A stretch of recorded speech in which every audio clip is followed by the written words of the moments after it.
Hello everyone, I again welcome you all to your very own RU Underway, your voyage to maritime mastery. ठीक है, तो इसी channel के तहत हम लोग बात कर रहे थे for semester 4 2024 batch and under RUME the subject mechanics of machines या जिसको आप मॉम बोलते हो MOM इज ऑफिशियली अंडरवे. तो चलिए बिना किसी देरी के साथ let's start our discussion on mechanics of machine by me Cadet Vatshri. ठीक है, तो आज से हम स्टार्ट करने वाले हैं एक नया unit which is marine engine dynamics. ठीक है, बेसिकली ये इंजन डायनेमिक्स जो थियरी ऑफ मशीन्स का एक पार्ट है उसी के जैसा मिलता जुलता इसका भी सिलेबस है according to your IMU pattern. ठीक है, हम जो भी वीडियोस RU अंडरवे ME पे बना रहे हैं वो सब आपके IMU सिलेबस के रिगार्डिंग रहेगा. ठीक है, तो मरीन इंजन डायनेमिक्स यार देखो एक ऐसा चैप्टर है ना जिसको मेरे हिसाब से I don't know about 70 to 80% colleges जो हैं वो लीव कर देते हैं. They just leave this portion. At least during our times, what used to happen is that MOM के नाम पे सिर्फ 3 टॉपिक्स हमें कराते थे. गियर्स, ठीक है, बैलेंसिंग एंड कैम, यही 3 कराते थे हमें and we used to expect about 40 marks in section C from these topics. ठीक है, बट मैं फिर से रिपीट कर देता हूं एक चीज कि अब वो जमाना आ गया. ठीक है, आपका सिलेबस जो है वो नया सिलेबस है. ठीक है, नए सिलेबस में नया पैटर्न है तो पेपर का जो सेटिंग होगा वो भी डिफरेंट होगा. क्या पता इस बार आपके IMU के एग्जाम्स में they take each and every topic into consideration with respect to mechanics of machines. ठीक है, चैप्टर्स हमारे टाइम पे भी इतने ही थे जितने आपके हैं, राइट, एक्सक्लूडिंग वाइब्रेशंस, बट फिर भी ये 3 टॉपिक्स में ही majority of the marks cover हो जाते थे सेक्शन सी के. But this time in RU underway, जो भी RU अंडरवे से पढ़ रहा है, आई जस्ट वांट कि आपका बेसिक से लेके एडवांस तक एक अच्छा लेवल सेट हो जाए ताकि आप IMU एग्जाम्स में बेफिक्र होके जाओ और अच्छे से पेपर लिख के आओ. ठीक है, आप किसी टॉपिक्स पे डिपेंडेंट मत रहो कि अच्छा ये 3 टॉपिक कर लेते हैं, इसमें से आया तो ठीक है, नहीं आया तो बैकलॉग. नहीं, we have to focus on each and every topic nicely, easy way में हर टॉपिक को समझेंगे. बहुत सारे कॉलेजेस इसको स्किप भी कर देते हैं, दे डोंट टीच, और if they teach they don't teach that well. ठीक है, कैडेट्स को बहुत ज्यादा डाउट्स होती हैं इस टॉपिक से related, but if you are studying from here I will definitely make sure कि आपको चीजें समझ में आए. And if you are not understanding anything with respect to this unit, because this unit is important. ठीक है, this unit is important. तो अगर आपको कुछ समझ में नहीं आ रहा है इस यूनिट में, then you can definitely use the comment sections. ठीक है, तो चलिए बिना किसी देरी के let's see the index of this chapter. Chapter का नाम मरीन इंजन डायनेमिक्स. आज हम डिस्कस करने वाले हैं about velocity analysis of different components and mechanisms. एक सब्जेक्ट मैटर को समझने के लिए ना हमें एकदम बेसिक से स्टार्ट करना पड़ता है. ठीक है, तो मॉम को समझने के लिए, मॉम के अंदर मरीन इंजन डायनेमिक्स को समझने के लिए velocity analysis is the first and foremost topic. कि यार हमें पता है कंपोनेंट क्या होता है, हमने पिछले चैप्टर में देखा. हमें पता है मैकेनिज्म क्या होता है, हमने पिछले चैप्टर में देखा. अगर आपने मेरे पिछले वीडियोस नहीं देखे हैं, I sincerely request you to please watch them and then come to this video. ठीक है, हमने दोनों डेफिनेशंस देख ली. अब समझना बड़ा आसान हो गया है कि इन्हीं दोनों डेफिनेशंस में जो भी हमने अलग अलग टाइप के मैकेनिज्म्स और उनके कंपोनेंट्स देखे, उन्हीं का वेलोसिटी चेक करना है, उन्हीं का वेलोसिटी कैलकुलेट करना है. That is what is velocity analysis. Right. तो वो हम चीज देखेंगे, हम पहले समझेंगे कि वेलोसिटी एनालिसिस हम क्यों करते हैं, ठीक है। और उसके बाद हम वेलोसिटी एनालिसिस करना सीखेंगे, जिसमें आज हम एक मेथड सीखने वाले हैं which is I centre method, ठीक है। And then we will be discussing Kennedy's theorem. तो बिना किसी देरी के let's start all these 3 topics. Okay, question comes, what is velocity analysis and why we need to do it for the same. ठीक है, बड़ा बेहतरीन सा सवाल यहां पे पूछा गया हमसे कि यार वेलोसिटी एनालिसिस होती क्या है और ये हमें करनी क्यों है। ठीक है, पहले डेफिनेशन समझ लेते हैं, then will understand it better. Velocity analysis in mechanisms and machines is the determination of the speed and direction of moving points. ठीक है, is the determination of the speed and direction of moving points. क्या है जी ये? Speed and direction of moving points and links within a mechanism at a specific instant।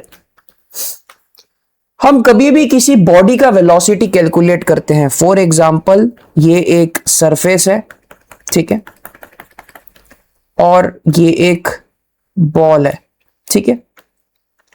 Ball कुछ तो v velocity से जा रहा है, let's take it as 3 metres per second, ठीक है। तो इस स्पेसिफिक इंस्टेंट पे बॉल की वेलोसिटी कितनी है? 3 मीटर्स पर सेकेंड, राइट। अगर मैं इस पर्टिकुलर इंस्टेंट को लूं, आई am not taking at zero नहीं लेते इसको एक टाइम के लिए, कैपिटल टी कंसिडर कर लेते हैं इसको, ठीक है। इस पर्टिकुलर टाइम इंस्टेंट पे बॉल की वेलोसिटी जो है वो हमारे पास है 0, बट हमने ये इंस्टेंट को कंसिडर किया है, इससे पहले भी बॉल की कुछ तो वेलोसिटी होगी, राइट, और इसके बाद भी बॉल की वेलोसिटी होगी। क्या पता बॉल की वेलोसिटी थोड़ी कम हो जाए, राइट। अगर कोई एक्सटर्नल फोर्स लग गया तो क्या पता बॉल की वेलोसिटी बढ़ जाए, ठीक है। तो हम यहां पे क्या कर रहे हैं? हम बेसिकली इस बॉल की वेलोसिटी का एनालिसिस कर रहे हैं कि हम इसका स्पीड और डायरेक्शन देख रहे हैं, ठीक है, एक स्पेसिफिक इंस्टेंट पे, and that instant is capital T. यही बॉल को हटा के अगर मैं एक मैकेनिज्म ले लूं, मैकेनिज्म में एक लिंक हमारा फिक्स रहता है, ठीक है। ये देखो यहां पे ये एक मैकेनिज्म ही है, मैकेनिज्म में कोई भी एक लिंक हमारा फिक्स रहता है ताकि हम अलग अलग टाइप के मोशन उस मैकेनिज्म से कर पाए, ठीक है। तो एक मैकेनिज्म अगर मैं कंसिडर कर लूं तो उसमें हर एक लिंक की अलग अलग स्पीड होगी, ठीक है, और उसका अलग अलग डायरेक्शन होगा, ठीक है, at a time instant capital T. तो उसी का जो एनालिसिस है, उसी की जो कैलकुलेशन है, ठीक है, उसी की जो कैलकुलेशन है, that is what we called as velocity analysis. वही पर्पस यहां पे लिखा हुआ है, it determines how fast parts move to ensure proper timing, acceleration and force analysis. हमें पता है, हमें क्या पता है? Force causes change in motion।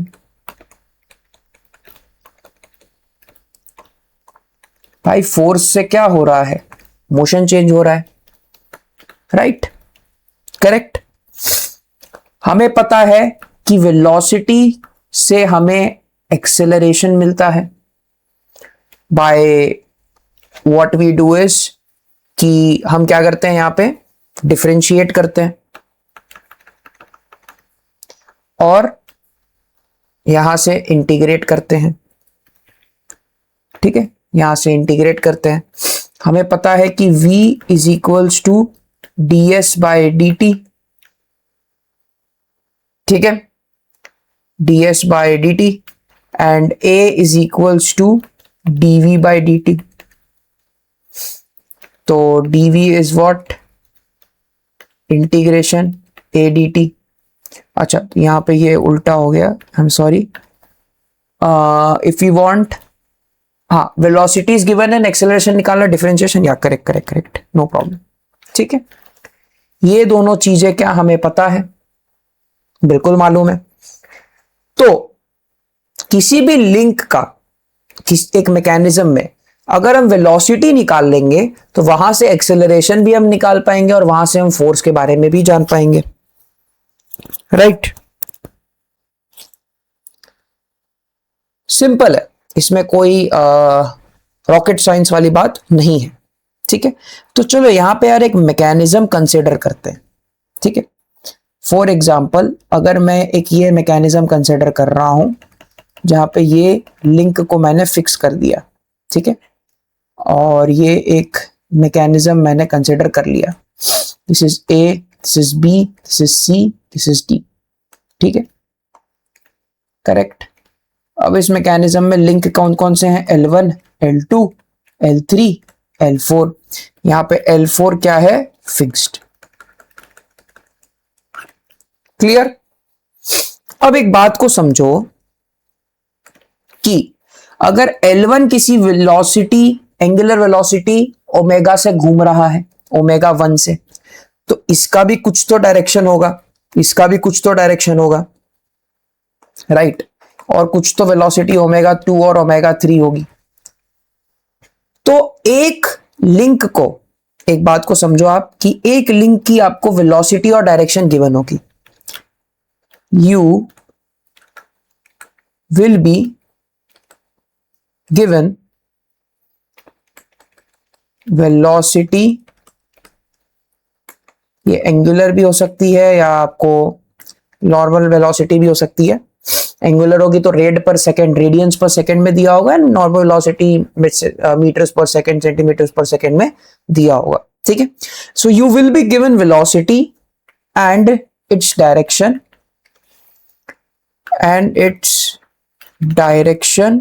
Of the link.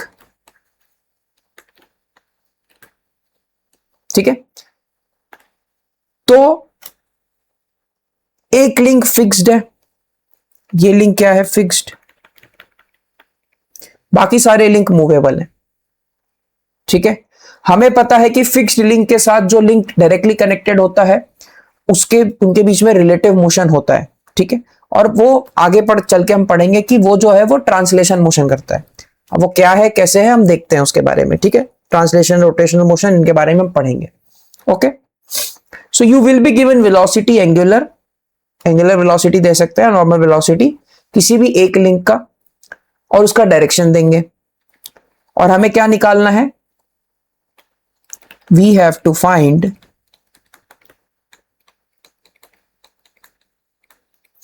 हमें क्या निकालना है, velocity and direction of other links,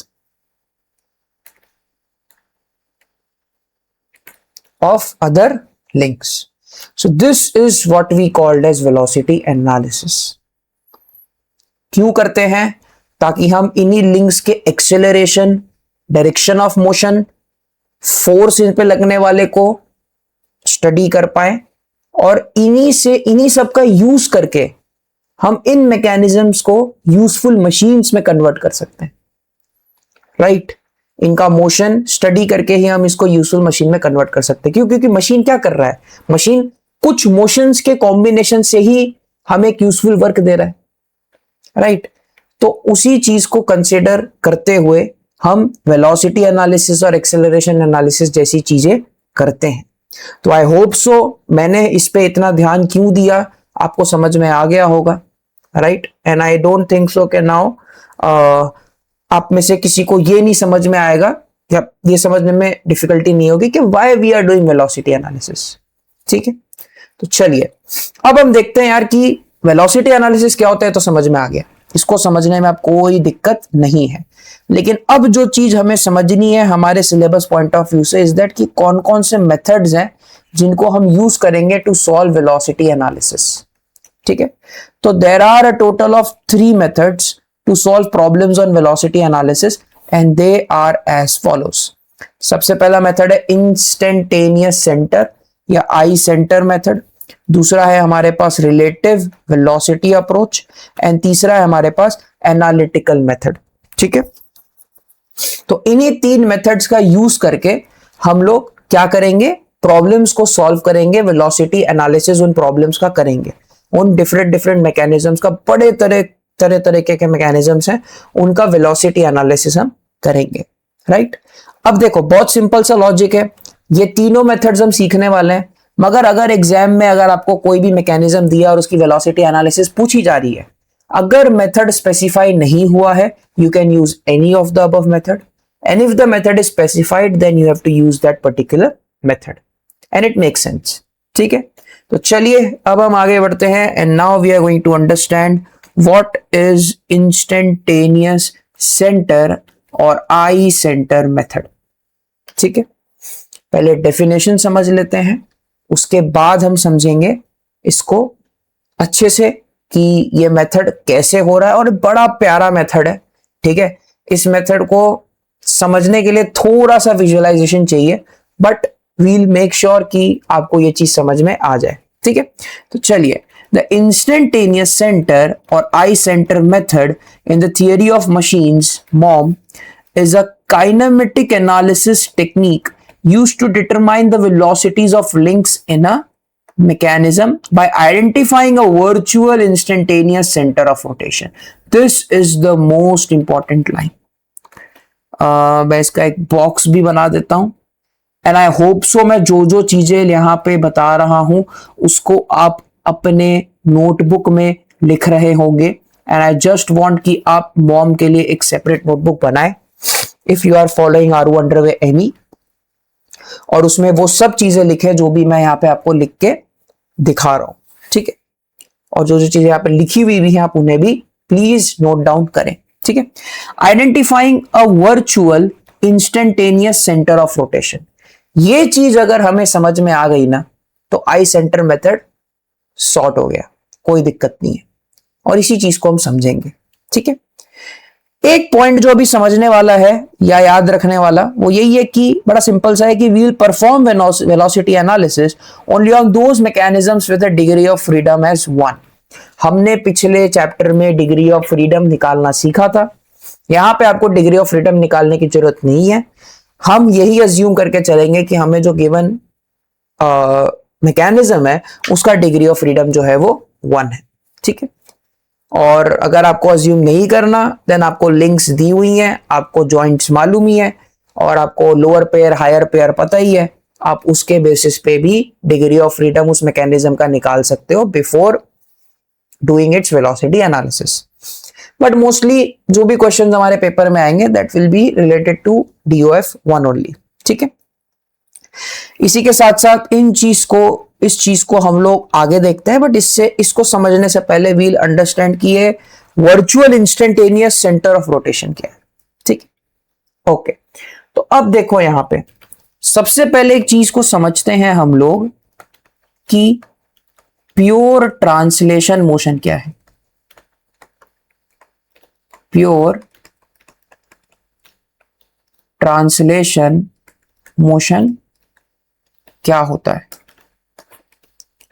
इसे समझना बड़ा ही इंपॉर्टेंट है।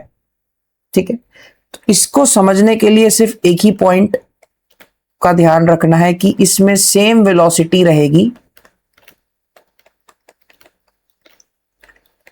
At every point.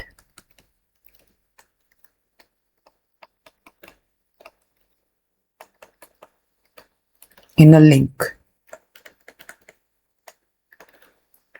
ठीक है, and there will be no relative motion between points. No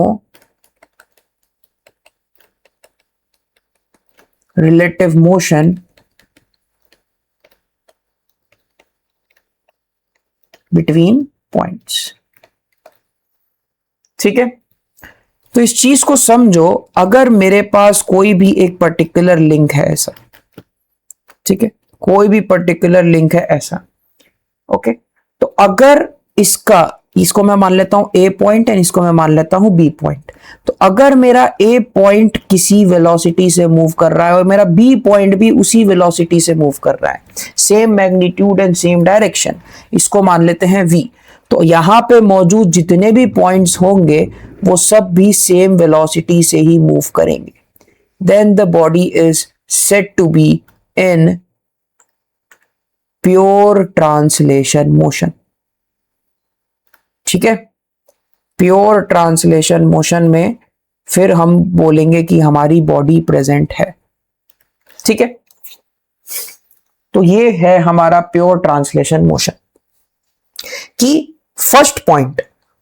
ठीक है, ये कौन सा है? ये मेरा फर्स्ट पॉइंट है, और ये कौन सा है? ये मेरा सेकंड पॉइंट है। तो फर्स्ट पॉइंट और सेकंड पॉइंट अगर सेम वेलोसिटी और सेम डायरेक्शन में है, तो उनके बीच में जितने भी पॉइंट्स होंगे लिंक के अंदर, उन सब का भी वेलोसिटी और उनका डायरेक्शन भी सेम होगा, जिसकी वजह से रिलेटिव मोशन बॉडीज के पॉइंट्स के बीच में रहेगा ही नहीं, राइट?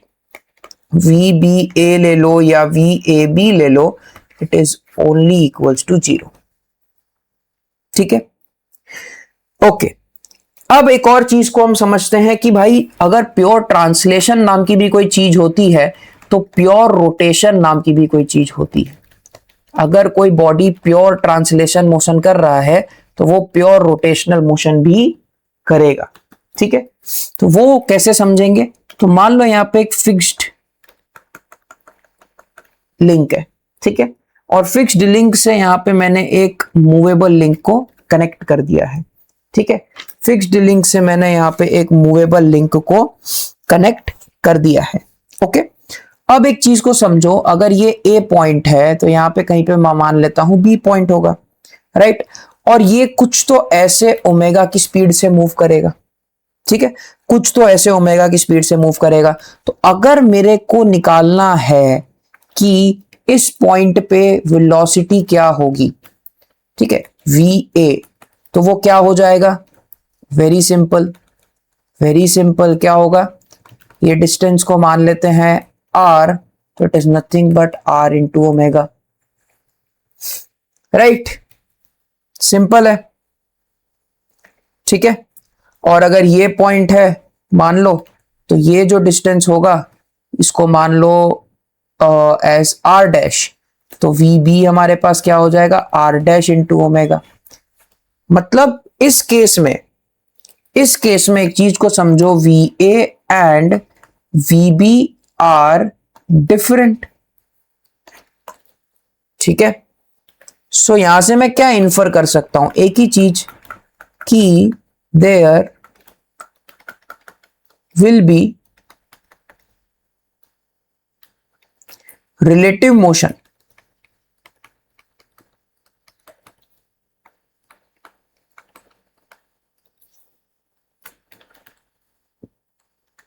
between points। ठीक है, रिलेटिव मोशन पॉइंट्स के बीच में तो यहां पे रहेगा। सिमिलरली ये केस समझ लो, अगर कि यार यही चीज को उल्टा कर दो। ठीक है, तो अगर ये ए पॉइंट है, ये कुछ यहां पे किसी वेलोसिटी वी ए से जाएगा, तो इस केस में भी भाई, इस केस में भी ये डिस्टेंस अगर मान लो हमारे पास है आर, तो यहां पे भी V A is equals to R omega. ठीक है, V A will be R omega. मतलब ट्रांसलेशन मोशन में हमारे पास क्या है कि भाई जो पूरा लिंक है ना, वो ट्रांसलेट करेगा, मतलब मूव करेगा अलोंग अ लाइन। ठीक है, वो किसी भी एक्सिस में हो सकता है, एक्स एक्सिस में, वाई एक्सिस में, जेड एक्सिस में, कहीं पे भी हो सकता है। ठीक है, उसमें फर्स्ट पॉइंट और last second point which is the last point, उन दोनों के बीच में कोई भी रिलेटिव मोशन नहीं रहेगा। दोनों की वेलोसिटी मैग्नीट्यूड सेम रहेगी। लेकिन रोटेशन मोशन में जहां पे एक लिंक फिक्स हो गया है और उसके साथ कनेक्टेड है दूसरा लिंक, ठीक है, तो उस केस में हमारे पास क्या हो जाएगा कि भाई वी ए और वी बी जो है वो अलग अलग होंगे, जिसकी वजह से उन पॉइंट्स के बीच में भी रिलेटिव मोशन होगा। तो यही डिफरेंस है प्योर ट्रांसलेशन और प्योर रोटेशन मोशन के बीच में। ठीक है, लेकिन अब एक चीज को समझो, यहां पे मैंने अगर एक लिंक बना दिया, ठीक है, एक लिंक बना दिया, ध्यान से समझना इसको, एक लिंक बना दिया, ये रहा, राइट? अब यहां पे अगर ये पॉइंट है बी, ये पॉइंट है ए, ये वेलोसिटी जा रही है वी बी, ठीक है, और यहां से कुछ तो वेलोसिटी जा रहा है वी ए। मतलब अब यहां पे क्या होगा, अब यहां पे क्या होगा, इधर एक चीज को समझो कि हमने जो दो एग्जाम्पल्स देखे, एक ट्रांसलेशन मोशन कर रहा था सिर्फ और सिर्फ, एक रोटेशनल मोशन कर रहा था सिर्फ और सिर्फ, बस कोई नया अलग से मोशन नहीं था। मगर ये जो केस है, ये जो केस है, ये जनरल मोशन का है। And general motion is what? General motion is defined as sum of translational plus rotational motion. यहां पे टी क्या है? ट्रांसलेशनल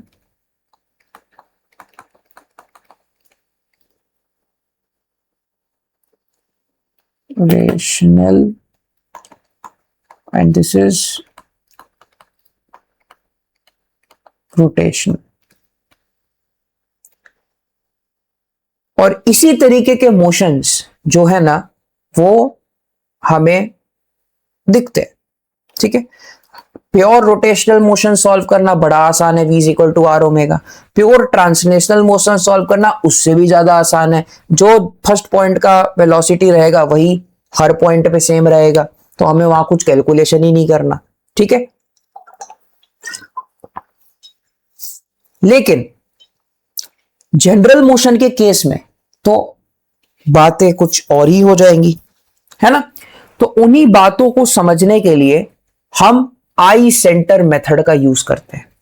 करना क्या है ध्यान से समझो।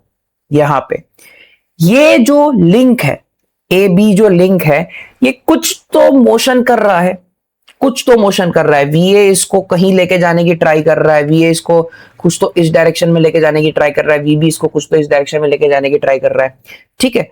तो हम क्या कंसिडर करेंगे? We will consider an instant, we will consider an instant,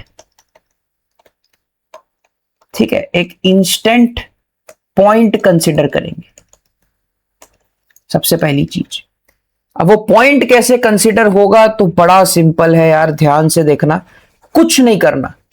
किसी भी लिंक के दो मोशन सिलेक्ट कर लो, उसके अलोंग परपेंडिकुलर बना लो, ठीक है। जैसे कि ये मोशन है, ठीक है, तो ये मोशन के अलोंग हमें क्या करना है जी? परपेंडिकुलर बनाना है, कुछ तो इस तरीके से,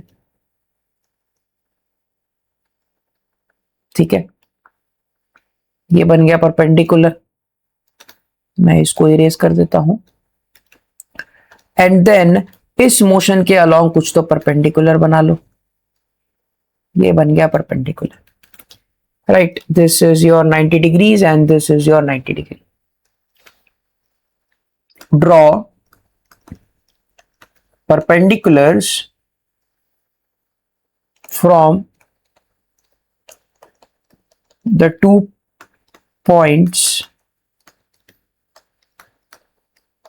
on a link, ठीक है। The intersection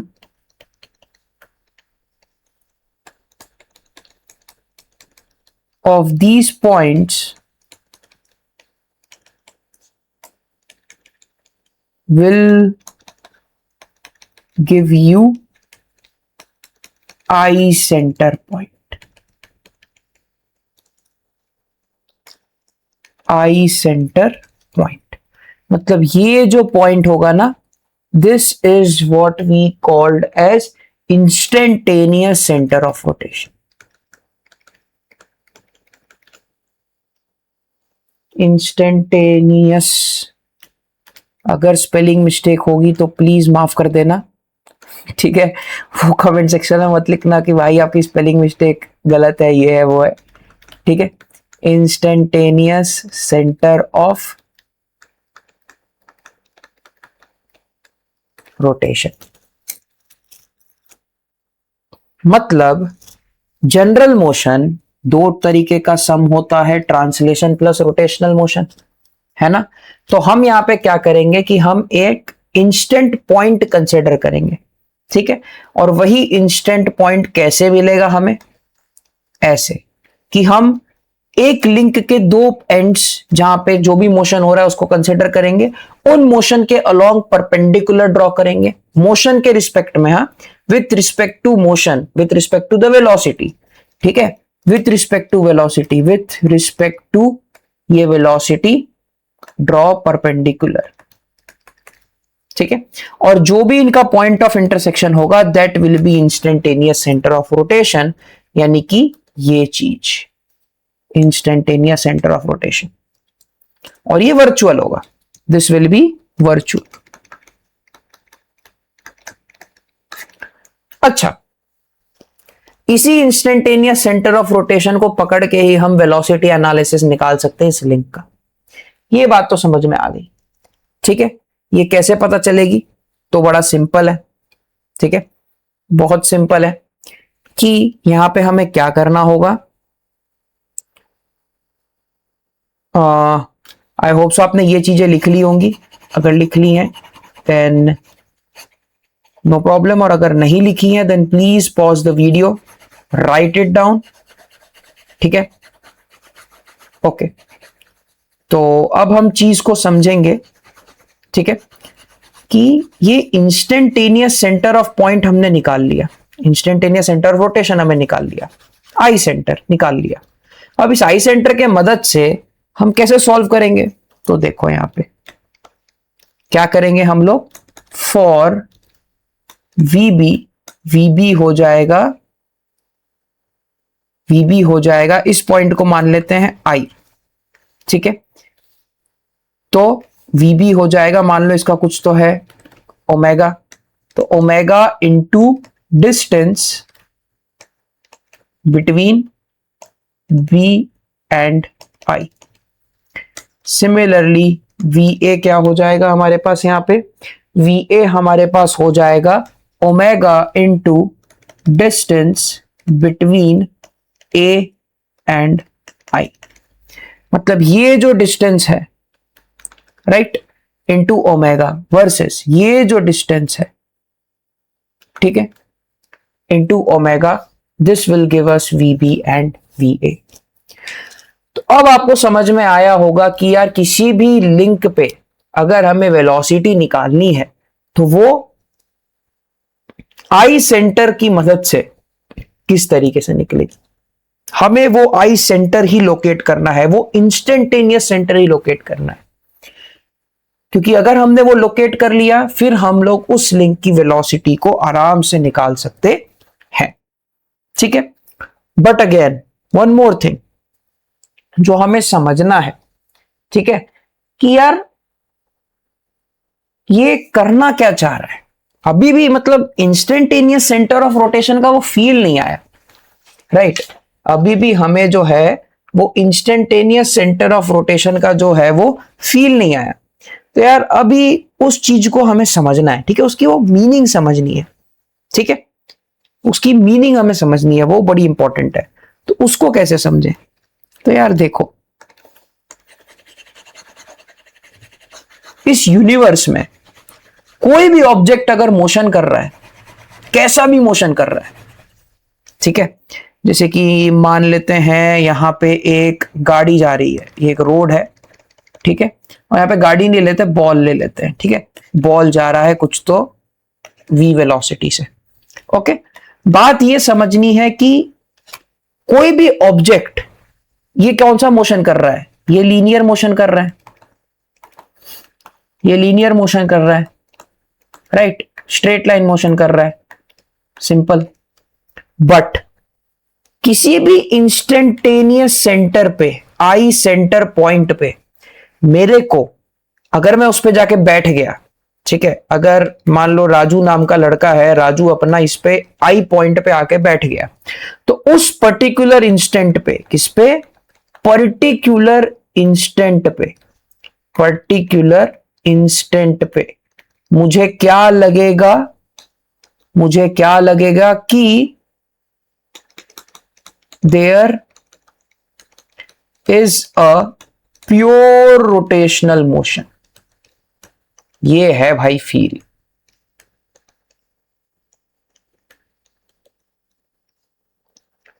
pure rotational motion.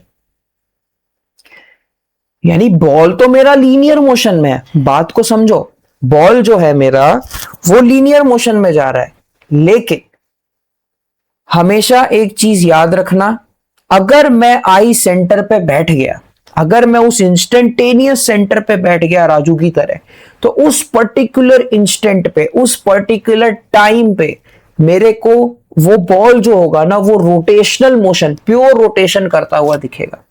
फिर जैसे ही उसका मोशन आगे बढ़ जाएगा तो उसका आई सेंटर भी चेंज हो जाएगा, यानी राजू को फिर अपना पोजीशन चेंज करना पड़ेगा, एक नए आई सेंटर पे जाना पड़ेगा।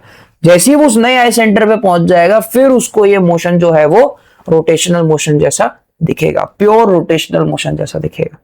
यानी कि इस पॉइंट ऑफ टाइम पे इसको मैं मान लेता हूं टाइम t1, तो टाइम t1 पे ए बी का कुछ तो मूवमेंट हो रहा है, राइट। लेकिन जैसे ही टाइम t1 से टाइम t2 हो जाएगा, ठीक है, टाइम t1 से टाइम t2 हो जाएगा, तो उस केस में ध्यान से समझना, आई सेंटर विल चेंज।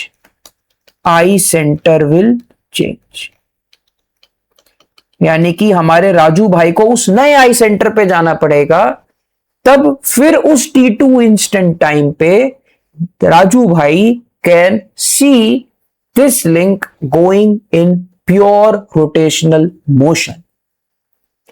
अब आ गई होगी फील, अब समझ में आ गया होगा कि भाई आई सेंटर मेथड में why are we finding the instantaneous centre of rotation, because only and only because उस पॉइंट पे अगर कोई भी मोशन हो रहा है किसी भी ऑब्जेक्ट का, लेकिन उस आई सेंटर वाले पॉइंट पे अगर मैं ऑब्जर्व करूं तो वो ऑब्जेक्ट का मोशन मुझे प्योर रोटेशनल होता हुआ दिखेगा। और जहां पे प्योर रोटेशनल होता हुआ दिख जाएगा वहां पे ये मैं आर ओमेगा के इक्वेशन लगा दूंगा, जैसा हमने यहां पे भी किया। वीबी के लिए हमने क्या किया, omega into distance between I and b, और वीए के लिए क्या किया हमने, omega into distance between I and a. बस यही है आई सेंटर मेथड, कि आप वो एक पॉइंट को निकाल लो, वो एक पॉइंट को लोकेट कर लो जिससे आप जो है किसी भी गिवन लिंक का वेलोसिटी निकाल सको, बाय कंसीडरिंग कि उस पॉइंट पे at that particular point the given link no matter doing whatever motion is doing pure rotational motion at that particular time. इसीलिए वो इंस्टेंटेनियस सेंटर मेथड है। Instantaneous मतलब कि फटाक से उस पर्टिकुलर टाइम पे, बड़ा छोटा सा फ्रैक्शन ऑफ सेकेंड्स का वो टाइम होता है, लेकिन उसमें अगर तुमने ऑब्जर्वेशन कर दिया ना तो तुम्हें कोई भी ऑब्जेक्ट हो, कोई भी इस दुनिया में कोई भी ऑब्जेक्ट हो, कोई भी तरीके का मोशन कर रहा हो अजीबो गरीब, उस पर्टिकुलर आई सेंटर पे अगर तुम बैठ गए ना, उस ऑब्जेक्ट के जो भी मोशन कर रहा है वो ऑब्जेक्ट तुमको प्योर रोटेशन में ही दिखेगा। This is the main M of I centre method. अब आई सेंटर से रिलेटेड यहां पे हमने कुछ की पॉइंट्स देखे थे, उसको फटाफट देख लेते हैं कि यार ये सिर्फ रिजिड बॉडीज के लिए ही होती है, ठीक है, फ्लेक्सिबल बॉडीज के लिए ये नहीं वैलिड होती है। And it is only defined for a pair. Pair मतलब कौन सा पेयर, काइनामेटिक पेयर। पेयर मतलब कौन सा pair, kinematic pair. Kinematic pair ये नहीं कि यहां पे आपने इस चीज में सिर्फ L1 और L4 में ही रहेगा ना, L1 और L3 में भी रिलेटिव मोशन रहेगा, बट वो कैसे रहेगा विल सी, बट रहेगा। काइनामेटिक पेयर मतलब ये नहीं कि जो पेयर जुड़े हुए हैं एक पर्टिकुलर जॉइंट पे वहां पे ही नहीं, उसके अलावा भी हमारे पास अगर जो दो पर्टिकुलर लिंक्स जो है वो जॉइंट पे नहीं जुड़े हैं उनके बीच में भी देयर विल बी व्हाट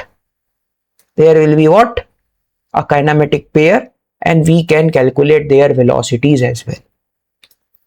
तो आई होप सो आपको अब आई सेंटर मेथड क्या होता है इसका फील आ गया होगा, राइट। अब दो चीजें समझ में आ गई कि आई सेंटर मेथड अगर यूज करना है ना तो दो ही चीजें करनी है। सबसे पहला, सबसे इंपॉर्टेंट, आई सेंटर कैलकुलेट कर लो। Two things require, what is require, two things require. ये दो चीजें कर ली, कोई भी सवाल हो जाएगा। सबसे पहला नंबर ऑफ आई सेंटर, भाई कितने आई सेंटर हैं उस पर्टिकुलर मैकेनिज्म के, ठीक है, number of I centres. And second is location of I centre. ये दो वस्तु अगर आपने बता दी तो आपका बेड़ा पार, ठीक है। और एक पते की बात है, मेजॉरिटी ऑफ द क्वेश्चंस में यही पूछते हैं। 7 मार्क ले लो, 5 मार्कर्स ले लो, अगर इस चैप्टर में से कोई क्वेश्चन आया इस पर्टिकुलर टॉपिक से, वेलोसिटी एनालिसिस से, तो वो मोस्टली आपसे यही पूछते हैं आई सेंटर के टॉपिक में, कि यार एक पर्टिकुलर मैकेनिज्म दे देंगे, बोलेंगे इसमें कितने आई सेंटर्स हैं और उनके लोकेशन कहां कहां है वो बता दो। बिकॉज आगे हम जब देखेंगे तब हमें पता चलेगा कि अगर हमें वेलोसिटीज निकालनी होती है तो स्केच बनाना पड़ता है, but sketch banana is not at all feasible in mechanics of machines का paper, because you already have some topics which are purely sketch based, right, which are purely sketch based। इसीलिए इसमें sketch में नहीं जाएंगे वो लोग। But हाँ, कोई भी मैकेनिज्म का क्वेश्चन अगर आई सेंटर के बेसिस पे आप अगर एक्सपेक्ट कर रहे हो, so they can ask you number of I centres and location of I centre, ठीक है। तो उसमें से सबसे पहली चीज हम देख लेते हैं कैसे निकालनी है। So now before locating number of I centres for a mechanism, it is important to calculate the number of I centres in the mechanism, and we do this with the help of this formula, very simple formula. Number of I centres, ठीक है, is equals to L L minus 1/2। क्या है? L L minus 1/2। This is the formula where L is what, number of links. तो ये हमें पता है, ठीक है। चलिए अब देखते हैं हम लोग आई सेंटर्स का लोकेशन फॉर कॉमन पेयर्स, ठीक है। कुछ कुछ कॉमन पेयर्स हैं हमारे लिए, उन कॉमन पेयर्स का हम लोग क्या करेंगे, आई सेंटर्स जो है वो लोकेट करेंगे, ठीक है। तो यहां पे जो सबसे पहला हमारे पास बेसिक कॉमन पेयर्स हैं, ठीक है, उनके बारे में हम थोड़ा समझेंगे, ठीक है। तो जो सबसे पहला कॉमन पेयर हमारे पास आता है that is turning pair. That is what, that is a turning pair, ठीक है। अब टर्निंग पेयर देखो यार, समझना बड़ा आसान है, ठीक है। इसके अंदर कोई भी इफ एंड बट्स होते नहीं है, ठीक है। It's very simple. मान लो यहाँ पे एक जॉइंट है और यहाँ पे एक दूसरा जॉइंट है, ठीक है, और ये उनके बीच का सॉरी ये जॉइंट है, एक लिंक है और ये दूसरा लिंक है, ठीक है। अच्छा, अब अगर इसका कोई रोटेशन है, ठीक है, इसका भी कोई रोटेशन है, इसको मान लो लिंक नंबर 1, इसको मान लो लिंक नंबर 2, तो इनका जो ये जॉइंट होगा ना, यही इनका आई सेंटर हो जाएगा। यही क्या होगा, इनका आई सेंटर हो जाएगा। तो centre of the pin, centre of the pin will become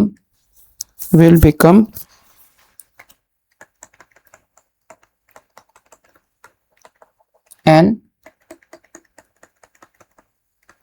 eye center, ठीक है, क्लियर, परफेक्ट। तो चलिए दूसरा देखते हैं हमारे पास दूसरा कौन सा कॉमन एग्जाम्पल है। दूसरा है हमारे पास यहाँ पे स्लाइडिंग पेयर। क्या है? Sliding pair. तो यार अब देखो स्लाइडिंग पेयर में क्या होगा हमारे पास, स्लाइडिंग पेयर में ये मान लीजिए कि हमारे पास एक सरफेस है, ठीक है। इस सरफेस के ऊपर में मैंने क्या रखा है, एक बॉक्स रखा है, ठीक है। इस सरफेस के ऊपर में मैंने क्या रखा है, एक बॉक्स रखा हुआ है, ठीक है। तो अब देखो कोई भी आई सेंटर मेरे को लेना होता है तो कोई भी दो मोशन मैं कंसिडर कर लूंगा, ठीक है। तो इसको मैं मान लेता हूं ए, इसको मैं मान लेता हूं बी। कोई भी दो जो डायरेक्शन ऑफ मोशन है, वेलोसिटी, उसको मैं कंसिडर कर लूंगा। तो इनका जो आई सेंटर होगा ना, यहां से एक परपेंडिकुलर बनाओ, इस मोशन का परपेंडिकुलर, इस मोशन का। देखो कॉमन फिगर्स का भी आई सेंटर जो हम निकाल रहे हैं ना, उसमें चीज भी वही करनी है, कोई ऐसा फर्क नहीं है, जो भी हमने अभी पढ़ा आई सेंटर में कि दो मोशन कंसिडर करो किसी भी बॉडी में, उन दोनों का परपेंडिकुलर बनाओ उन पॉइंट के रिस्पेक्ट में, उस मोशन के डायरेक्शन के रिस्पेक्ट में, और जो इंटरसेक्शन पॉइंट होगा वो होगा आई सेंटर। तो देखो इसका परपेंडिकुलर हमने बना दिया, इसका बना दिया, बट क्या ये इंटरसेक्ट होंगे? नहीं। ये कहां इंटरसेक्ट होंगे? ये होंगे इंटरसेक्ट एट इंफिनिटी। तो स्लाइडिंग पेयर में जो हमारे पास आई सेंटर होता है that is at infinity. Clear?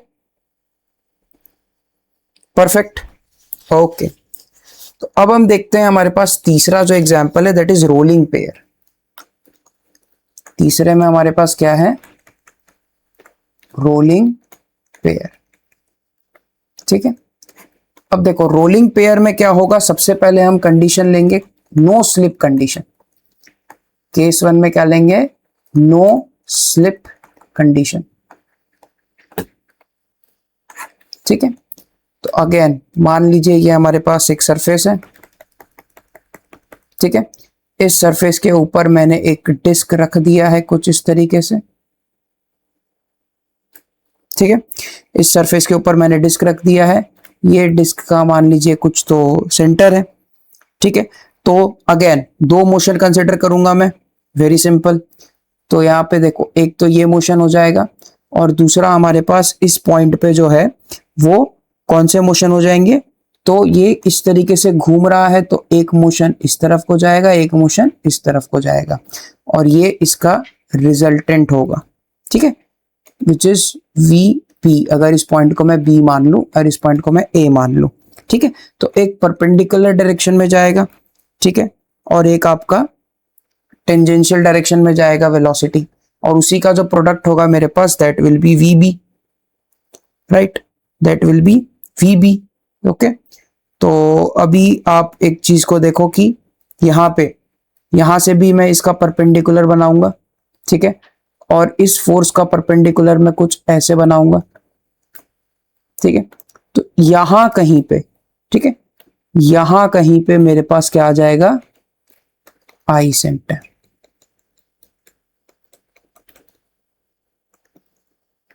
ठीक है, ये कुछ ओमेगा की स्पीड से घूम रहा है। यहां पे वी सेंटर में कितना हो जाएगा? R into omega. ठीक है, इसका कुछ तो रेडियस होगा दैट इज आर। ठीक है, तो इसका जो आई सेंटर होगा ना, आई सेंटर वो कहां पे होगा? सेंटर ऑफ कर्वेचर पे।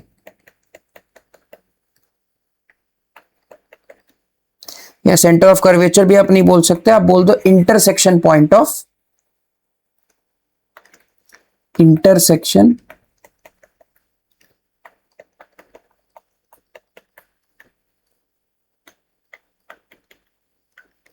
Point of disc and craft. ये जो पॉइंट होगा यही मेरा आई सेंटर होगा for rolling pair with a no slip condition. ठीक है, for a rolling pair with a no slip condition. ठीक है, अब हम देखते हैं एक और चीज which is sliding on a curve surface.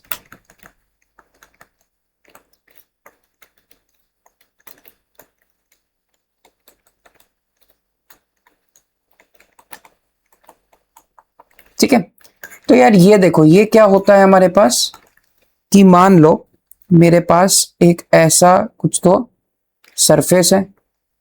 ठीक है, ये सरफेस है कुछ तो ऐसा मान लेते हैं। इसके अंदर पे मैंने क्या रखा है? एक ऐसा बॉक्स रखा है। ठीक है, अब ये कुछ तो स्लाइड करेगा, राइट, कुछ तो स्लाइड करेगा, इसका मोशन कुछ तो ऐसा होगा। आई जस्ट शो यू तो आपको समझ में आ जाए। ठीक है, इसका डायरेक्शन ऑफ मोशन मैं बना रहा हूं, इसका डायरेक्शन ऑफ मोशन कुछ तो इस तरीके से होगा, right, it will move like this. तो मैं मान के चलता हूं कि इस पॉइंट पे और इस पॉइंट पे मुझे फोर्सेस का एनालिसिस करना है। ठीक है, सॉरी फोर्सेस का नहीं, वेलोसिटी का एनालिसिस करना है। तो इसकी वेलोसिटी की डायरेक्शन कुछ तो ऐसी रहेगी और इसकी वेलोसिटी की डायरेक्शन कुछ तो ऐसी रहेगी, राइट। तो अब कुछ नहीं करना भाई, परपेंडिकुलर बना दो, ये बन गया पहला परपेंडिकुलर, ठीक है, और इसका भी परपेंडिकुलर बना दो। तो आपको यहां पे कहीं पे आई सेंटर मिलेगा, राइट, आपको यहां पे कहीं पे आई सेंटर मिलेगा। यानी कि इस पॉइंट को अगर मैं मानता हूं 1, इस पॉइंट को मानता हूं 2, तो दिस इज I12। I12 मतलब क्या हो जाएगा, I12 मतलब क्या हो जाएगा, ये एक आई सेंटर होगा, ठीक है, और ये आई सेंटर कहां पे प्रेजेंट होगा, इस केस में it will be present at centre of curvature. जो ये कर्वेचर का सेंटर होगा वहीं पे हमारा आई सेंटर प्रेजेंट होगा for an object which is sliding on a curve surface, ठीक है।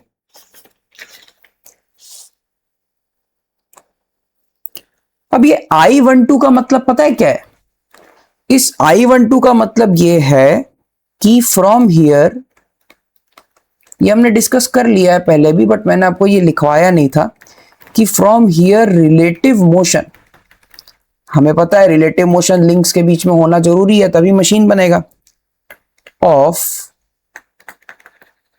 लिंक, ठीक है, link 2 with respect to link 1 is सी।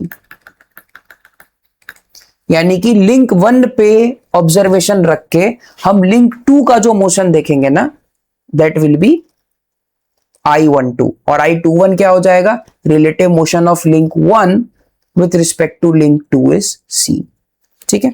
तो ये इसका बेसिक सा मतलब होता है। एंड अब हमारा पर्पस इन सारे केसेस को डिस्कस करने का क्या है कि भाई कोई भी मैकेनिज्म आ जाएगा ना, that will be a combination of all these 3-4 types जो मैंने आपको बताए, ठीक है, हाँ जी 4 टाइप मैंने बताए। तो ये जितने भी मैंने 3-4 टाइप्स आपको बताए ना, इन सब का मकसद बोल लो, एम बोल लो, यही है कि एग्जाम में कोई भी मैकेनिज्म आएगा that will be nothing but a combination of all these cases, a combination of all these cases, ठीक है। तो अगर आपको इन केसेस में डायरेक्ट आई सेंटर निकालना आता होगा तो आप उस पर्टिकुलर मैकेनिज्म को इजीली सॉल्व कर पाओगे और उसका इजीली वेलोसिटी एनालिसिस कर पाओगे, ठीक है। तो चलिए इसी के साथ एक क्वेश्चन देखते हैं यहाँ पे, ठीक है। ये क्वेश्चन नहीं है, ये बेसिकली इससे आपको समझ में आ जाएगा कि भाई आपको बेसिकली करना क्या है किसी भी क्वेश्चन के अंदर, ठीक है। तो हमें पता है ये 4 लिंक मैकेनिज्म है, ठीक है, पिछले हमने वीडियोस में डिस्कस कर रखा है ऑलरेडी, ओके। तो अब सबसे पहला स्टेप क्या होगा, calculate number of links, calculate number of links, ठीक है। तो L यहां पे कितना होगा, दिख रहा है हमें 1 2 3 4, तो L यहां पे कितना आ जाएगा मेरे पास 4, ठीक है। तो नंबर ऑफ लिंक्स को n मान लेते हैं, फॉर्मूला क्या था, L माइनस 1/2, तो 4 minus 1/2 which is 4 into 3/2, this becomes 6, ठीक है। ये आ गया हमारे पास 6, यानी कि टोटल लिंक हमारे पास कितने हैं यहां पे 6। अब सेकेंड स्टेप क्या करना है आपको, right all possible links, all possible links, ठीक है। तो देखो ये यहां पे एक जॉइंट है, ये यहां पे एक जॉइंट है, ये यहां पे एक जॉइंट है, ये यहां पे एक जॉइंट है, यानी कि J मेरे पास कितना है 4, राइट। तो जॉइंट पे आई सेंटर प्रेजेंट होगा किसके केस में, दिस इज फर्स्ट केस, कौन सा केस था, टर्निंग पेयर का था ना। तो ये देखो ये टर्निंग पेयर है आपस में, राइट। तो ये क्या हो जाएगा, this will be I12, this will be I23, this will be I34 and this will be I41। अब देखो एक चीज याद रखना, अगर मैं I12 लिख रहा हूं या मैं I21 लिख रहा हूं, this is one and the same, ठीक है। इसको प्लीज आप नोट डाउन कर लो, दिस इज वेरी इंपॉर्टेंट, ठीक है। अगर मैं I12 लिख रहा हूं या I21 लिख रहा हूं, it is one and the same, ठीक है। तो राइट ऑल पॉसिबल लिंक्स, तो अगर आपने थोड़ा परम्यूटेशन कॉम्बिनेशन सीखा है तो यहां पे आप उसको आसानी से लगा सकते हैं, and you can write the names of all possible links. ठीक है, तो देखो सबसे पहले I1 का 2 के साथ है, I1 का 3 के साथ भी होगा, I1 का 4 के साथ भी होगा। 1 को लेके सारे लिंक्स के साथ आई सेंटर्स लिख दो। फिर देखो 2 का 3 के साथ होगा और 2 का 4 के साथ होगा। क्यों? क्योंकि 2 और 1 तो हमने ऑलरेडी लिख लिया है, और I3 में 4 के साथ होगा। तो कितने लिंक्स हो गए? देखो 1 2 3 4 5 6। क्लियर है? अगेन जस्ट लिसन, ये मेरे पास एक मैकेनिज्म है जो मुझे गिवन है क्वेश्चन में। ठीक है, this is what, this is a particular mechanism जो मुझे गिवन रहेगा। इस मैकेनिज्म में सबसे पहला काम होगा लिंक्स फाइंड आउट करना। तो नंबर ऑफ लिंक्स हो गए 4। फिर नंबर ऑफ आई सेंटर निकालो लिंक के फॉर्मूले की मदद से, LL माइनस 1/2। तो नंबर ऑफ आई सेंटर हो गए 6। अच्छा, यहां पे नंबर ऑफ लिंक्स नहीं आएगा, sorry. Number of I centre, calculate number of I centre, calculate number of eye center. Sorry, I'm really sorry. Again, I'll just repeat. First of all, you tell how many links are there. Then, once you get number of links, you calculate number of eye centers using the formula n is equals to LL minus 1/2. वहां से आपको number of eye centers मिल जाएंगे. Then write all those eye centers. ठीक है? Write all those eye centers. ठीक है? उसके बाद हम क्या करेंगे? Draw a circle and mark all the links. ठीक है, तो यहां पे मैं एक सर्कल बना देता हूं और उस पे मैं सारे लिंक को मार्क कर दूंगा। ठीक है, मेरे पास कौन कौन से लिंक्स हैं यहाँ पे? मेरे पास है लिंक 1, ये रहा लिंक 2, ये रहा लिंक 3 और ये रहा लिंक 4। ठीक है, फिर मेरे पास अगला स्टेप क्या होगा? कनेक्ट ऑल पॉसिबल लिंक्स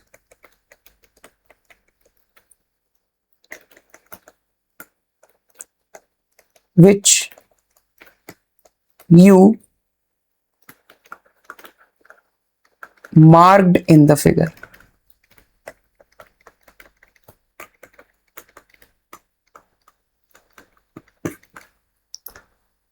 ठीक है, सबसे पहले आपने यहां पे नंबर ऑफ लिंक्स को लिख लिया 1 2 3 4 जो भी है सर्कल में।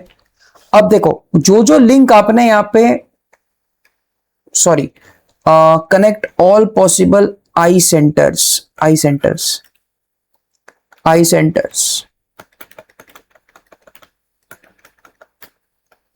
जो भी आई सेंटर्स आपको दिख रहे हैं ना उसको मार्क कर दो। तो I12 मतलब कि 1 को 2 से कनेक्ट कर दो। ठीक है, तो I12 तो देखो मार्क हो गया। फिर क्या है? I23 हमें दिख रहा है, ये रहा। तो I23, तो ये 23 को ऐसे कनेक्ट कर दो। ठीक है, तो 23 भी हमें मिल गया। ठीक है, I34 देखो ये रहा I34, तो I34 भी हमें मिल गया, राइट? I34 भी हमें मिल गया। And next is what? I14, ये रहा I14 या I41 one and the same, तो यहां से हमें I14 भी मिल गया। ठीक है, इतनी चीजें तो मैंने कर ली, यहां तक किसी को कोई दिक्कत? I'll again repeat one more time because when we will solve questions हम यही steps का यूज करेंगे। मैकेनिक्स ऑफ मशीन्स की यही खास बात है, if you just follow the steps you can solve any type of questions. Steps follow करो, concepts clear रखो, that's all. ठीक है, सबसे पहले मैकेनिज्म दिख गया, नंबर ऑफ लिंक्स लिखो, उसके बेसिस पे नंबर ऑफ आई सेंटर निकाल लो, n is equal to LL minus 1/2। जितने आई सेंटर्स निकले, नंबर ऑफ आई सेंटर्स, उनका नाम लिख दो with respect to the mechanism. फिर एक सर्कल बनाओ, उन सर्कल में उन सारे लिंक्स को मार्क कर दो पॉइंट्स के रूप में, लिंक 1, लिंक 2, लिंक 3, लिंक 4, ऐसे। और जो जो आई सेंटर तुमको मैकेनिज्म में डायरेक्टली दिख रहा है ना, उसको इस सर्कल में उनके साथ कनेक्ट कर दो। Connect all possible I centres which you marked in the figure. ठीक है, लेकिन अब सवाल क्या आता है यार कि इनका क्या होगा? वो बोलते हैं ना, अब तेरा क्या होगा कालिया। तो इनका क्या होगा भाई? I13 और I24 तो कनेक्टेड ही नहीं है, बट ये आई सेंटर तो है। क्यों? क्योंकि ये फॉर्मूला तो गलत नहीं है, it is a derived formula and it is not at all wrong. तो ये हमें कैसे मिलेगा? तो for not marked eye centers, for not marked eye centers, we use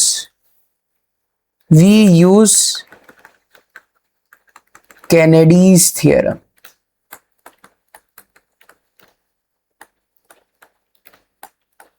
to mark them in figure. Very important statement, that's why I changed my ink to write it. Kennedy's theorem जो हमारा topic है, वो हम क्यों use कर रहे हैं, उसका रीजन ही है कि आई सेंटर्स तो कुछ वैसे हैं जो तुम डायरेक्टली मैकेनिज्म में बता दोगे मार्क करके। जहां जहां पे दो लिंक जुड़ रहे हैं वहां पे एक आई सेंटर हो गया। ठीक है, क्योंकि वो क्या कर रहे हैं, टर्निंग पेयर है ना। रोटेशनल पेयर में भी तुम बता दोगे, प्योर रोटेशन में, प्योर स्लाइडिंग भी बता दोगे। लेकिन वो आई सेंटर्स का क्या जो तुम्हें ऐसे नहीं दिख रहे बट वो एग्जिस्ट कर रहे हैं, कहां कर रहे हैं, वो हमें कैसे पता चलेगा? तो वो हमें पता चलेगा कैनेडीज थ्योरम से। चलिए देखते हैं what is Kennedy's theorem. Kennedy's theorem is that it states that if three rigid bodies move relative to each other in a plane, ठीक है, there three relative instantaneous centers of rotation, I centers, are collinear in nature. Collinear मतलब कि in a straight line. This theorem is used to locate I centers in kinematic mechanisms such as 4-bar chains to analyze velocity. बिल्कुल समझ में नहीं आया, ठीक है। इसी को अब हम समझेंगे। कैसे समझेंगे यार? तो बहुत सिंपल है, ठीक है। मैं यहाँ पे वो डायग्राम बना देता हूं आपके लिए। वो डायग्राम हमारे पास क्या था, इस तरीके का था, ये रहा, ठीक है, ओके, ये रहा। यहाँ पे मैं वही डायग्राम को बना देता हूं,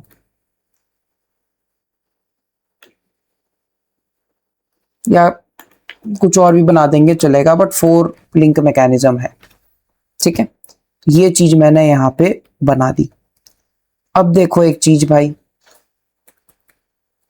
ठीक है, ये रहा ऐसे, ओके, इसी को हम बना देते हैं ताकि क्या है, फिर कंफ्यूजन हमें नहीं रहेगा, राइट। ओके ओके, तो this was something like this, right, correct, ठीक है। तो this is 2, 3 and 4, 2, 3, 4 and this is 1, ठीक है, परफेक्ट। चलो, और एक मैंने सर्कल भी बनाया था, राइट, तो मैं वो सर्कल भी यहां पे बना देता हूं ताकि साइड बाय साइड हम चीजों को समझ जाएं। और ये रहे पॉइंट्स मेरे 1, 2, 3 एंड 4, 3, 4, 1, 2, डायरेक्टली कनेक्ट कर लो, ठीक है। अब सबसे पहले देखते हैं फॉर आई, अच्छा if okay we have space over here so will do here only, ठीक है ठीक है। तो फॉर आई कौन सा नहीं है हमारे पास, I centre we don't have, let's take this one, I24 नहीं, ठीक है। तो फॉर I24, अब देखो I24 के लिए मैं डेफिनेशन में इतना नहीं जाऊंगा, तुम्हें क्या करना है उसको समझो, ठीक है, उससे तुम्हें डेफिनेशन भी समझ में आ जाएगा, बहुत सिंपल है। I24 को दो चीजें कनेक्ट कर रही हैं, एक तो ये वाला path, I'll just change the ink and show you, ठीक है। I24 को दो चीजें कनेक्ट कर रही हैं, कौन कौन सी, एक तो ये वाला पाथ और एक ये वाला पाथ, ठीक है ठीक है। तो देखो I24 को कौन कौन कनेक्ट कर रहा है, एक तो I23 एंड I34, और कौन कर रहा है I14 एंड I12 या I21, राइट। I24 को एक तो ये साथ में और ये साथ में कनेक्ट कर रहे हैं, ठीक है। तो अब देखो ध्यान से I23 और I34 को देखो ध्यान से, I23 यानी कि ये हो जाएगा, I34 यानी कि ये हो जाएगा। तो ये पार्ट को हमें क्या करना है, इस तरीके से एक्सटेंड करना है,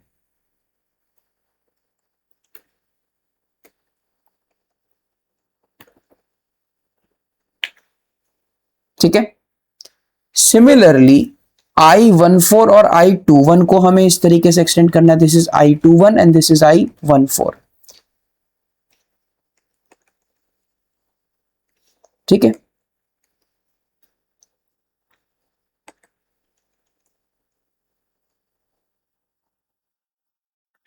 तो यहां कहीं पे हमें मिल जाएगा I24। कहने का मतलब क्या है कि यार तीन rigid body move relative to each other in a plane, there three relative instantaneous centres of rotation I centres are collinear in a straight line.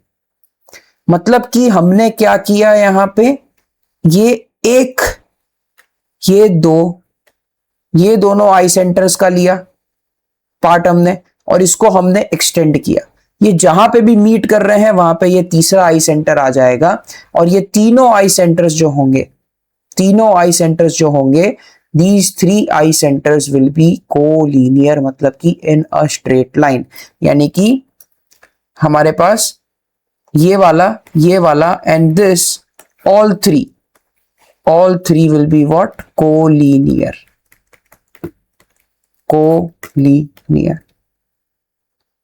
ठीक है।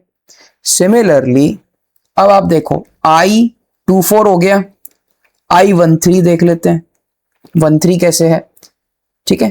तो 13 में समझो अभी, अब 13 में देखो क्या है, ये 12 और ये 23 एक हो गया, और एक कौन सा है 14 और 43। तो सबसे पहले I13 में क्या होगा, 13 में क्या होगा, I12 I23, ठीक है, एंड I14 I43, ठीक है। तो अब देखो I12 is this, I23 is this, तो इस पार्ट को हम क्या करेंगे, एक्सटेंड करेंगे, ठीक है।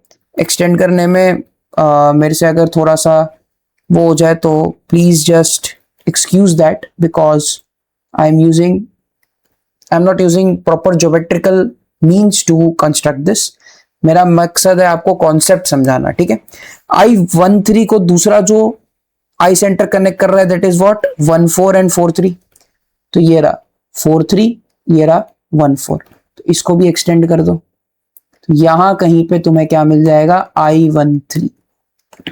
ये आई सेंटर्स वो आई सेंटर्स हैं जो तुम्हें कभी भी मैकेनिज्म के अंदर नहीं दिखेंगे, तुम्हें इन्हें निकालना पड़ेगा, और इन्हें तुम निकाल लोगे तो उसके बाद तुम फिर वेलोसिटी एनालिसिस कर सकते हो। तो हमारा जो मेन पॉइंट था, हमने I13 भी निकाल लिया और I14 भी निकाल लिया। मतलब हमने नंबर ऑफ आई सेंटर्स निकालना और लोकेशन ऑफ आई सेंटर्स निकालना सीख लिया। ठीक है, आई होप सो आपको ये चीज समझ में आई होगी। ठीक है, I again show you if you want. ठीक है, फिर से मैं बता देता हूं एक बार। यहाँ पे एक सर्कल बनाया हमने। ठीक है, वही 4 बार मैकेनिज्म के एग्जाम्पल में 4 हमने यहाँ पे लिंक्स बना दिए जो हमने देखा था। ये इनको ड्रॉ कर लिया हमने, जो जो आई सेंटर्स हमें दिख रहे थे उनको कनेक्ट कर लिया। ठीक है, this was 1, this was 2, this was 3, this was 4। ठीक है, अब I24 मेरे को नहीं पता और I13 मेरे को नहीं पता। तो सबसे पहले 24 के लिए देखो क्या करना है। सबसे पहले 24 के लिए देखो क्या करना है। ठीक है, तो 24 में देखो सबसे पहले क्या करोगे आप। 24 में सबसे पहले हम क्या करेंगे कि इसको, ठीक है, 24 ये वाला पार्ट है 24। ठीक है, तो ये वाला एंड ये वाला वर्सेस ये वाला एंड ये वाला, इनको हम पहले लिख लेंगे। इस वाले को एक साइड लिख लेंगे which is I23 and I34। ये देखो ये लिख लिया। सिमिलरली यहां पे भी I12 और I14 को एक साइड लिख लेंगे। फिर मैकेनिज्म में जाके इन पॉइंट्स को देखेंगे और उसको एक्सटेंड करेंगे। जहां पे भी ये दोनों पॉइंट मीट होंगे मैकेनिज्म के अंदर, वो होगा मेरा required I24 point. And same goes for I13। I hope so आपको ये चीज समझ में आई होगी। ये बहुत इंपॉर्टेंट है। ये अगर नहीं समझ में आया तो आई सेंटर पे आप प्रॉब्लम सॉल्व ही नहीं कर पाओगे। ठीक है, I would definitely request you to please revise this after the completion of this lecture. एक बार इस नोट्स को रिवाइज करना, एक बार इस प्रॉब्लम को खुद से एनालाइज करने की ट्राई करना, then it will be much more better for you. ठीक है, अब सवाल यह आता है कि हमने आई सेंटर तो लोकेट कर लिया, लेकिन अब उस आई सेंटर से हम जो वेलोसिटी निकालेंगे, वेलोसिटी निकालना भी बड़ा आसान है। आर ओमेगा कर दोगे, मिल जाएगा इस पॉइंट से जो भी डिस्टेंस होगा आपका। ठीक है, तो उससे आप निकाल लोगे, right. But angular velocity theorem और डायरेक्शन, इसको अब हम समझेंगे कि यार आई सेंटर तो हमने लोकेट कर लिया बड़े आराम से, बट अब उस वेलोसिटी को कैसे निकालें। तो the angular velocity ratio theorem often used in theory of machines and और मैकेनिक्स ऑफ मशीन्स, मटेरियल्स नहीं मशीन्स, ठीक है, is a kinematic principle used to determine the relative angular velocities of two links in a mechanism. ठीक है, two links in a mechanism बहुत simple है, इसको ध्यान से देखेंगे, ध्यान से समझेंगे। ठीक है, मान लीजिए मैंने वही 4 बार मैकेनिज्म लिया है जहां पे मैं, ठीक है, दिस इज माय लिंक 1 2 3 4। ठीक है, अब मान लो ये लिंक 1 जो है, ये मेरे आई सेंटर्स के पॉइंट्स हो गए जो मुझे दिख रहे हैं मैकेनिज्म में। अब लिंक 1 जो है वो कुछ तो ओमेगा 1 की स्पीड से घूम रहा है इन एंटी क्लॉकवाइज डायरेक्शन। गिवन क्या है, गिवन ये है कि L4 जो है वो फिक्स्ड है और L1 जो है वो ओमेगा 1 की एंगुलर वेलोसिटी से एंटी क्लॉकवाइज डायरेक्शन में मूव कर रहा है। ठीक है, हमें क्या निकालना है, मान लो फाइंड W3। ठीक है, तो एंगुलर वेलोसिटी थ्योरम क्या बोल रहा है, ये ध्यान से सुनना। क्या करना है कि लिंक 1 से 3 पे जाना है। ठीक है, लिंक 1 से 3 पे जाना है। अब देखो 1 के साथ सबसे पहले लिख लो फिक्स्ड लिंक कौन सा है, वो वाला आई सेंटर लिख लो, और 3 के साथ जो फिक्स्ड लिंक वाला आई सेंटर है वो लिख लो। यानी कि सबसे पहले right the I centres between the fixed link and the link whose velocity is given and whose velocity is to be calculated.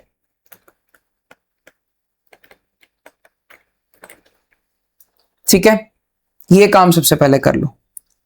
फिर क्या करना है, सेकेंड चीज बड़ी सिंपल है, then find out, oh sorry, then write down, not find out, write down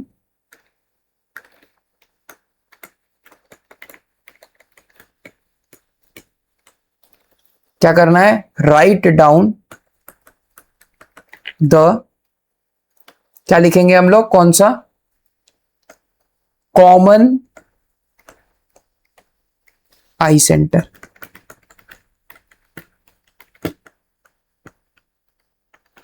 ठीक है, and then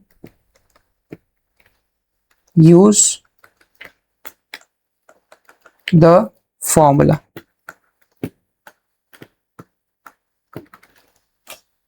clear, यानी कि अब इनके बीच का एक कॉमन आई सेंटर 1 3 भी होगा, उसे भी लिख लो। और फिर आप फॉर्मूला यूज करोगे कौन सा, W1 into distance between I14 and I13 is equals to W3 into again distance between I13 and I34। ये फॉर्मूले से ही आपको जो है वो सारी चीजें जो है वो क्लियर हो जाएंगी। और यहां पे क्या होगा, बड़ा सिंपल सा काम है, अगेन बहुत सिंपल। क्या करना है, W1 आपको गिवन है, ये डिस्टेंसेस आपको गिवन रहेंगी, आप यहां से W3 निकाल सकते हो। ठीक है, तो आई होप सो आपको ये दोनों चीजें समझ में आई होंगी। इन पॉइंट्स को भी प्लीज आप पॉज करके लिख लीजिए एंड इस चीज को भी आप लिख लीजिए। ठीक है, सिमिलरली अगर मान लो मेरे को और किसका निकालना है, 1 और 2 का निकालना है, मान लो 1 और 2 का निकालना है, तो I14 सबसे पहले, I24 और इनके बीच में कॉमन लिंक है I12, तो W1 इंटू क्या हो जाएगा, again distance between I14 and I12, W2 again I12 and I24। इस फॉर्मूले के तहत हम वेलोसिटी निकाल सकते हैं। So this is your velocity theorem, angular velocity theorem. और v is equal to R omega करके आप अपनी नॉर्मल वेलोसिटी निकाल सकते हो, जो लीनियर वेलोसिटी होती है। ठीक है, लीनियर वेलोसिटी। ठीक है, अच्छा अब बात करते हैं डायरेक्शन की। ठीक है, तो एक चीज को समझो कि लिंक ये वाला 1-4 और लिंक 3-4, लिंक 1-2 और लिंक 2-3, इनको कनेक्ट करके अगर मेरे को कुछ तो यहाँ पे कहीं पे कुछ मिल रहा था, फॉर एग्जाम्पल एक एग्जाम्पल ले लेते हैं। ठीक है, ये था मेरा मान लो I13 या जो भी है, कोई भी लिंक इसका ले लो। ठीक है, तो या चलो इससे भी बेटर हम क्या करते हैं ना, आपको इजी अंडरस्टैंडिंग के लिए what is the best thing that we can do is, हम लोग प्रीवियस एग्जांपल ले लेते हैं। ठीक है, प्रीवियस वाला ही सेम डेटा वाला ये रहा। ठीक है, तो ये मान लो I24 है, तो अभी I24 का अगर मेरे को डायरेक्शन निकालना है, ठीक है, तो अगर मान लो लिंक 2 जो है वो एंटी क्लॉकवाइज मूव कर रहा है। ठीक है, तो देखो I24 भी इस डायरेक्शन में है, ठीक है, I12 भी इस डायरेक्शन में है, I14 भी इस डायरेक्शन में है। ठीक है, तीनों तीन जो है वो सेम डायरेक्शन में, ठीक है, और ये भी जो है वो इसी डायरेक्शन में है, राइट। तो फॉर डायरेक्शन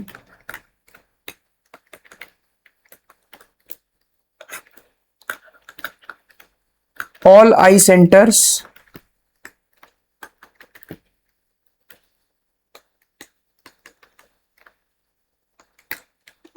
डायरेक्शन अगर सेम है तो वेलोसिटी डायरेक्शन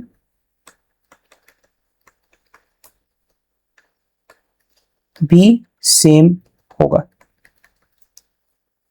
ठीक है, अगर आई सेंटर्स का डायरेक्शन सेम है तो वेलोसिटी का डायरेक्शन भी क्या होगा, हमारे पास सेम ही रहेगा। वैसे अगर मान लो I13 का डायरेक्शन इधर है, I23 का डायरेक्शन इधर है, ठीक है, तो उस केस में अगर V2 एंटी क्लॉकवाइज था तो V3 क्या हो जाएगा, क्लॉकवाइज हो जाएगा। ठीक है, तो अगर आई सेंटर्स का डायरेक्शन सेम जा रहा है, ठीक है, जो कॉमन आई सेंटर आपने निकाला है कैनेडीज थ्योरम से, उस पे बैठ के देखो बाकी दोनों आई सेंटर्स का डायरेक्शन अगर सेम है, एक ही साइड पे है, ठीक है, तो उस केस में जो गिवन वेलोसिटी हमें निकालनी है उसका डायरेक्शन भी सेम हो जाएगा।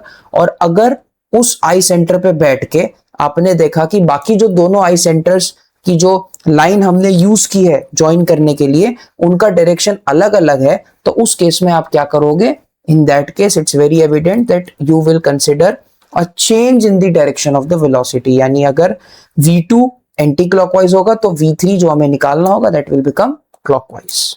ठीक है, तो ये बड़ा सिंपल सा थियरम है जिससे आप डायरेक्शन निकाल सकते हैं। तो आई होप सो आपको एंगुलर वेलोसिटी थियरम, ठीक है, कैनेडीज थियरम और डायरेक्शन कैसे निकालना है समझ में आ गया होगा, बिकॉज इन्हीं तीन का यूज करके जो है वो आप इजीली आई सेंटर्स को लोकेट कर पाएंगे और उनके हेल्प से वेलोसिटीज भी निकाल पाएंगे।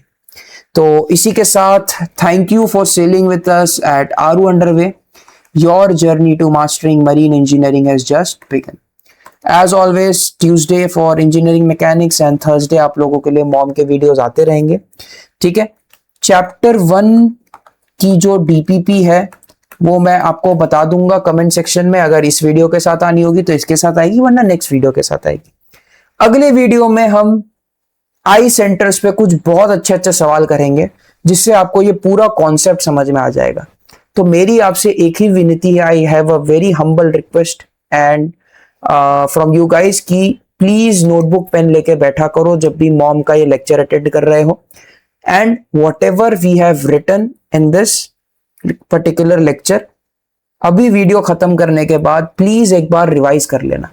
अगर आपने 4 बार में कैनेडी थियरम लगाना, एंगुलर वेलोसिटी थियरम लगाना और उसका डायरेक्शन निकालना सीख लिया, then in next video whatever questions will be taking it will be very easy for you all to go by it. क्योंकि वहां पे फिर मैं ये थियरम्स नहीं समझाऊंगा, मैं वहां पे इन थियरम्स का एप्लीकेशन समझाऊंगा। तो प्लीज आप इन थियरम्स को अच्छे से अंडरस्टैंड कर लीजिए।